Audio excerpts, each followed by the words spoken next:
দর্শক, শীতের আরো তথ্য নিয়ে খুলনা থেকে যুক্ত হচ্ছেন সহকর্মী লিয়াকত হোসেন। লিয়াকত, শীতে কতটা দুর্বিষহ অবস্থায় হত দরিদ্ররা, হাসপাতালে ঠান্ডাজনিত রোগীদের চাপ কেমন দেখছেন, সার্বিক পরিস্থিতি জানাবেন আমাদের। ঠান্ডায়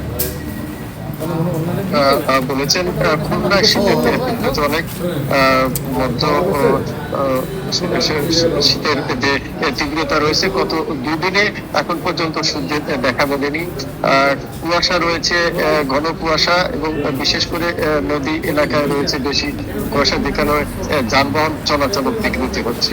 এবং শীতের তীব্রতার কারণে শিশু এবং বৃদ্ধরা রয়েছে, তারা ঠান্ডাজনিত রোগে ভুগছে এবং হাসপাতালগুলোতে এই ঠান্ডাজনিত রোগ বেড়েছে।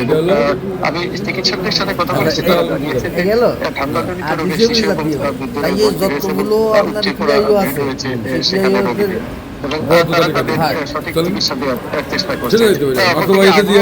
জানিয়েছে যে মাঝারি ধরনের প্রবাহ চলছে, যে কারণে আরো কয়েকদিন এ ধরনের শীত অনুভূত হবে এবং সূর্যের দেখাবেলা